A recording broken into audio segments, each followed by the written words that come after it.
तो पूर्व क्लास में आपको लीसा के लिए नियम बताया गया था। आज देखिए हम लोग इस लीसा के लिए नियम के आधार पर कोई अभिक्रिया दिया रहेगा तो उस पर ताप दाब व सांद्रण का क्या प्रभाव पड़ता है। कल जो देखी थी उसमें केवल लीसा के लिए नियम और उसका ताप दाब व सांद्रण का प्रभाव।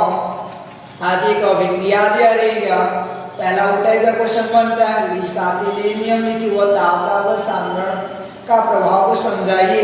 दूसरा ऐसा टाइप का आ जाता है, एक अभिक्रिया दिया रहेगा, इसे ऐसा अभिक्रिया दिया रहेगा आपका N2 plus 3H2 2NH3 del H equal to negative, ऐसा डेल H का मान भी दिया रहेगा। तो उक्त अभिक्रिया पर ताप दाब व सांद्रण का प्रभाव को समझाइए। पहला सांद्रण, दूसरा ताप और दूसरा जो है आपका तीसरा जो है दाब, इन तीनों को समझाना है क्या क्या प्रभाव पड़े इनको बढ़ाने पर, यह अभिक्रिया पर क्या प्रभाव पड़ेगा, सांद्रण बढ़ाने पर, ताप बढ़ाने पर और दाब बढ़ाने पर क्या प्रभाव पड़ेगा साम्यावस्था पर जो है। तो पहले देखते हैं सांद्रण। तो हमेशा याद रखिएगा कि अभिकारक का सांद्रण बढ़ाने पर अभिक्रिया जो हमेशा अग्र दिशा में संपन्न होता है।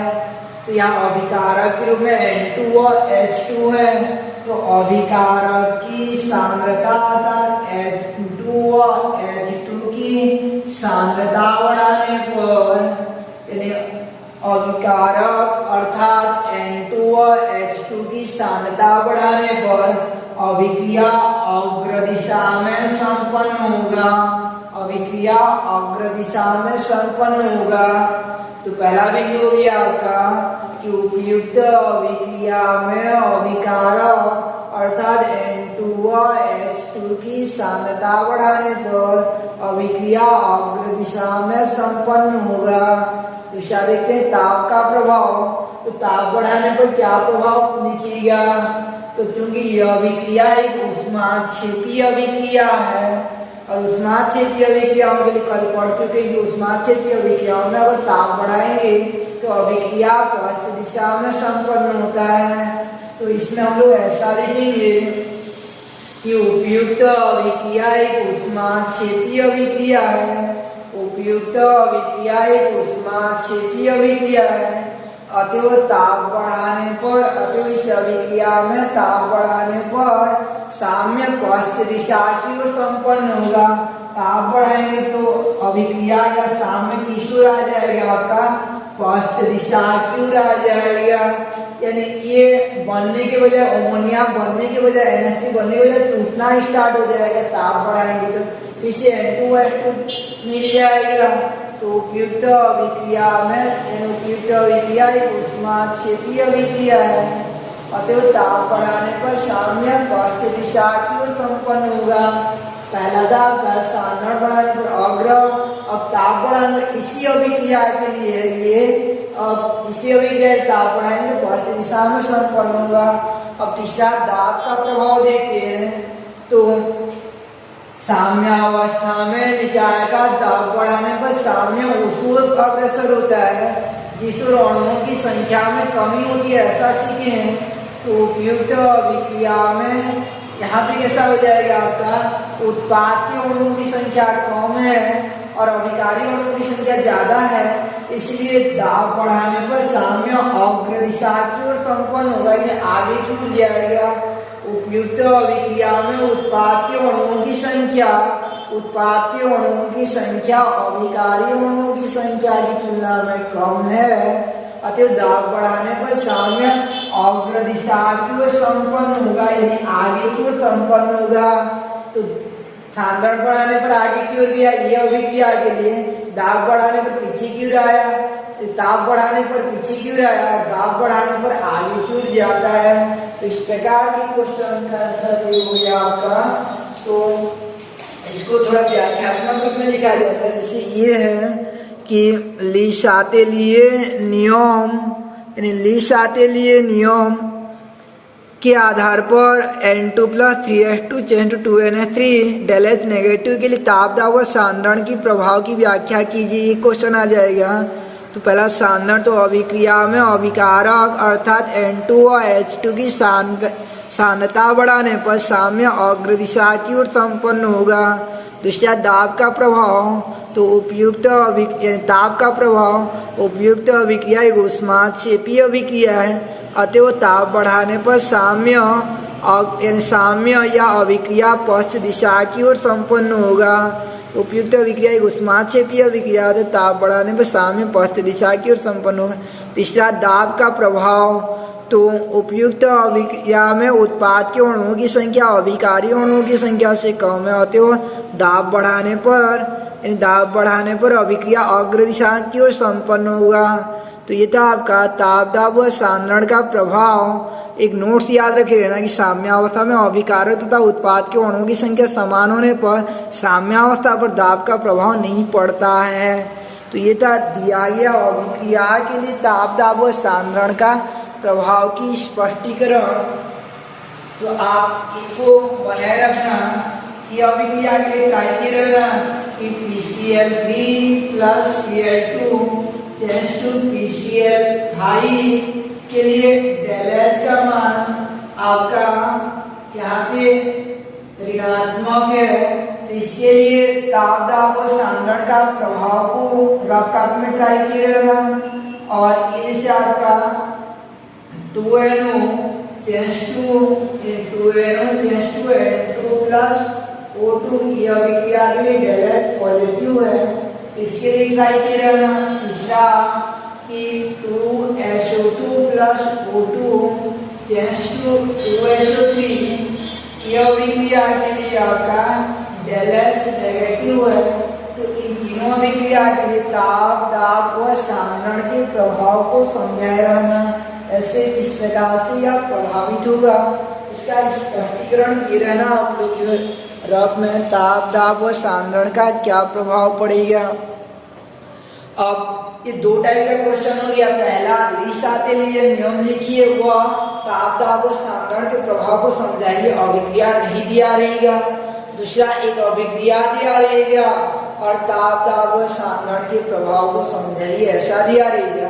तीसरा ऐसा टाइप का क्वेश्चन दिया रहता है, तीसरा ऐसा टाइप का क्वेश्चन दिया रहेगा जैसे आपका कि ये अभिक्रिया का उल्टा अभिक्रिया, जैसे आपका PCl5 change to PCl3 plus Cl2 del H equal to यहाँ पे हो जाता है आपका पॉजिटिव हो जाता है। इसको घुमा देंगे तो ये डेल एच का मान बदल जाता है, याद रखे रहना। तो ये अभिक्रिया दिया रहेगा आपको। और तीसरा टाइप का ऐसा क्वेश्चन आता है जैसे यहाँ क्लोरीन मिल रहा है, तो उपयुक्त अभिक्रिया में अधिक मात्रा में क्लोरीन उत्पादन की शर्त लिखी। यानी कंपनी में आप मैनेजमेंट करें, मैनेजर में, और आपका क्लोरीन वहाँ पे गैस यानी उत्पादन करें, तो अधिक से अधिक मात्रा में क्लोरीन को आप प्राप्त करने के लिए क्या क्या शर्त रखोगे, ताप दाब व सांद्रण का क्या क्या शर्त रखोगे, उसका स्पष्टीकरण कीजिए। ऐसा क्वेश्चन आ जाता है। तो अभिक्रिया के लिए अधिक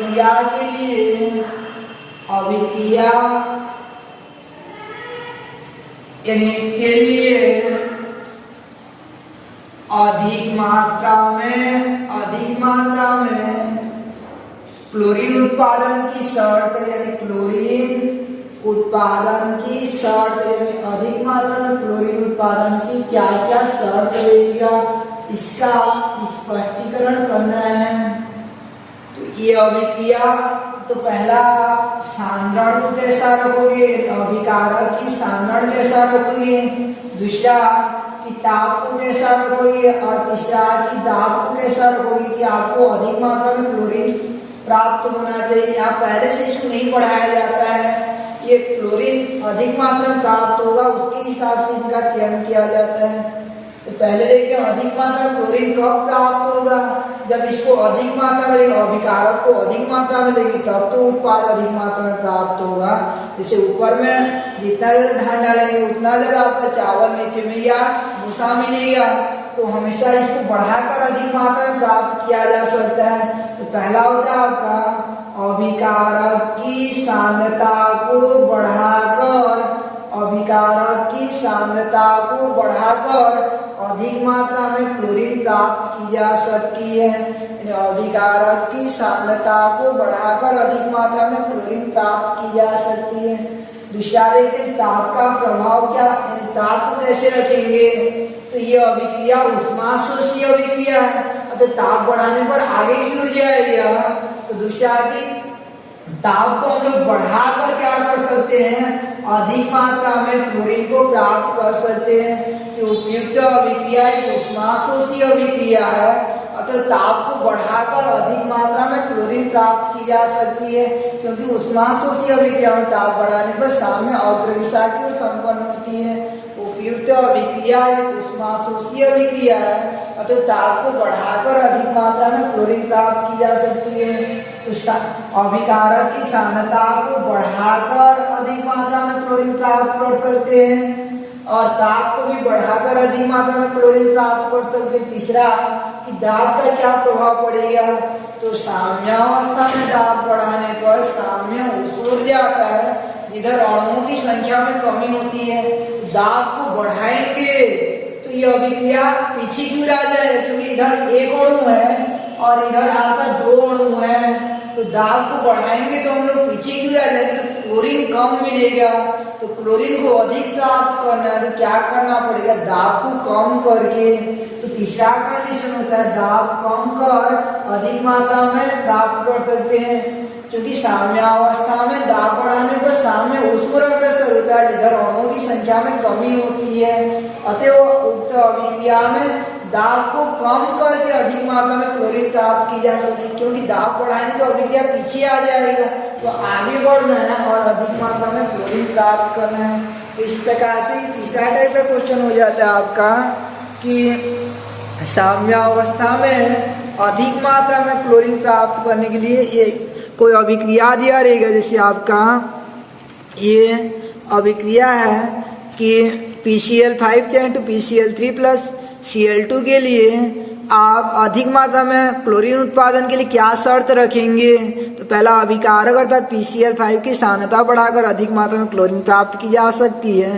दूसरा ताप का प्रभाव, उपयुक्त अभिक्रिया एक ऊष्माशोषी अभिक्रिया है, ताप को बढ़ाकर अधिक मात्रा में क्लोरीन प्राप्त की जा सकती है। तीसरा दाब का प्रभाव, उपयुक्त अभिक्रिया में उत्पाद के अणुओं की संख्या यानी उत्पाद के अणुओं की संख्या अभिकारी अणुओं की संख्या यानी यहाँ पे ऐसा लिखना है, उपयुक्त अभिक्रिया में उत्पाद के अणुओं की संख्या अधिक है, अतः दाब को कम करके अधिक मात्रा में क्लोरीन प्राप्त की जा सकती है। अतः दाब को कम करके अधिक मात्रा में क्लोरीन प्राप्त की जा सकती है। तो ये अधिक मात्रा में उत्पाद की उत्पादन का शर्त होता है ली-सातेली नियम के आधार पर। ऐसे इनको ट्राई किए रहना आप लोग जो है, यानी इनको ट्राई किए रहना कि ये दोनों अभिक्रिया के लिए आप अधिक मात्रा में यहाँ नाइट्रोजन प्राप्त करने के लिए क्या शर्त रखोगे और यहाँ पे SO3 प्राप्त करने के लिए क्या शर्त रखोगे, उसको रफ काप में ट्राई किए रहना।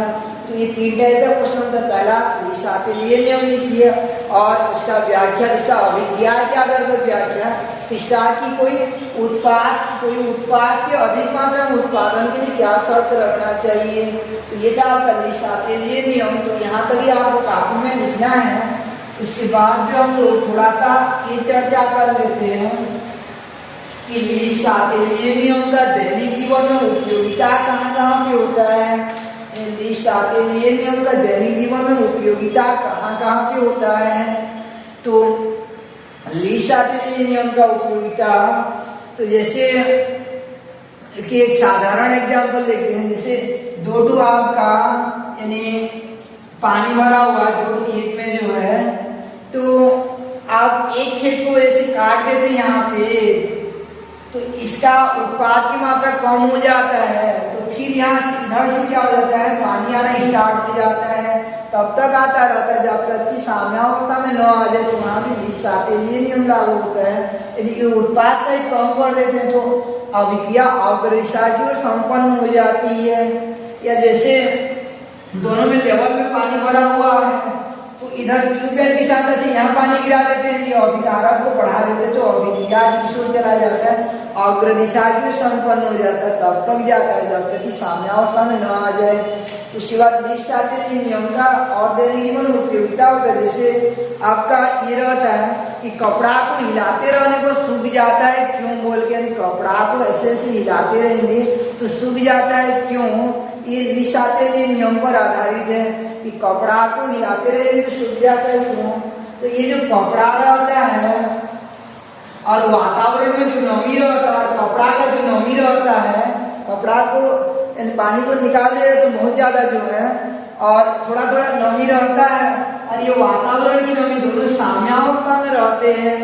वातावरण का नमी यानी वायुमंडल का नमी और कपड़े में उपस्थित नमी साम्यावस्था में रहते हैं।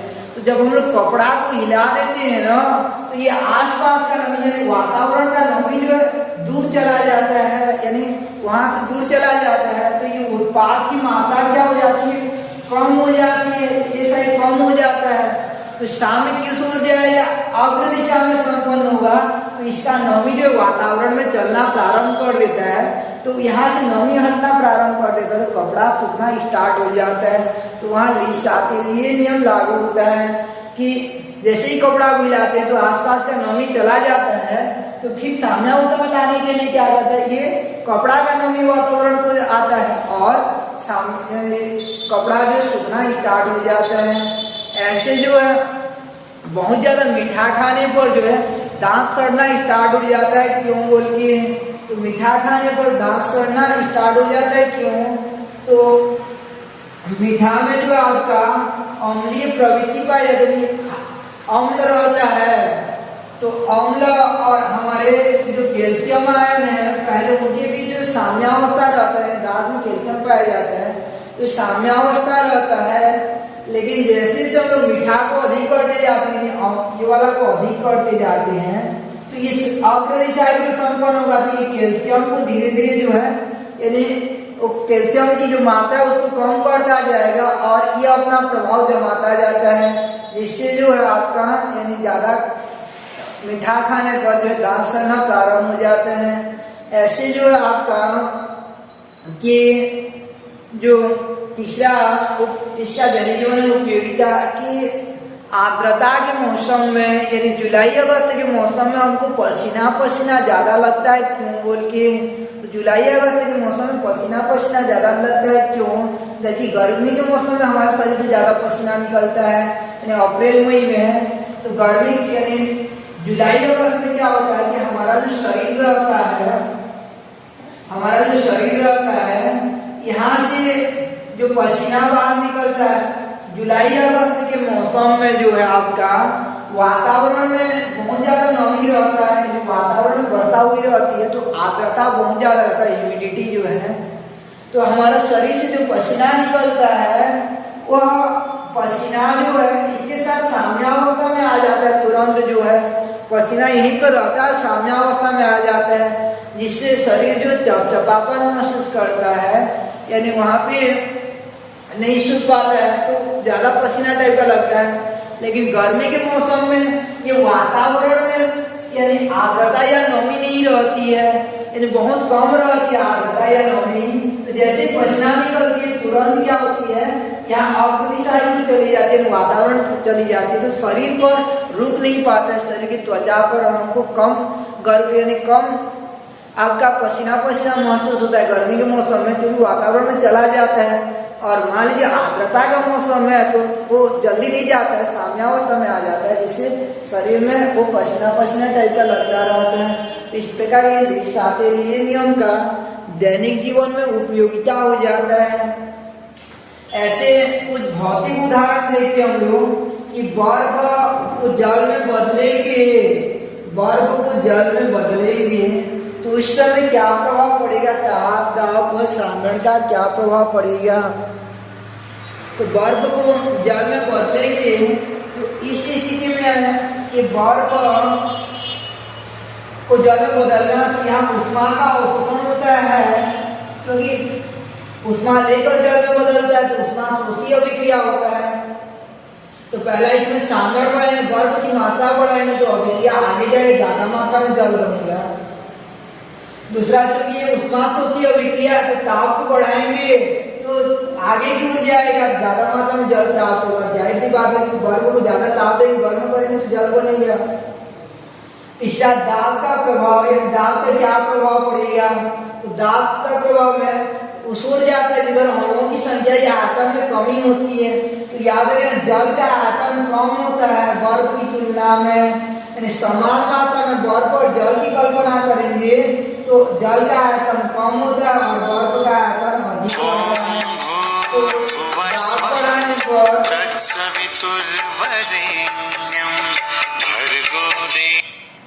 दाब बढ़ाने पर यानी दाब को जैसे ही बढ़ाएंगे हम लोग तो अधिक इसका अधिक रहता है आयतन, तो अभिक्रिया अग्र दिशा में संपन्न होगा, ज्यादा जल बनेगा। ऐसे जल से आपका जलवाष्प बनेगा, जल से जलवाष्प बनेगा।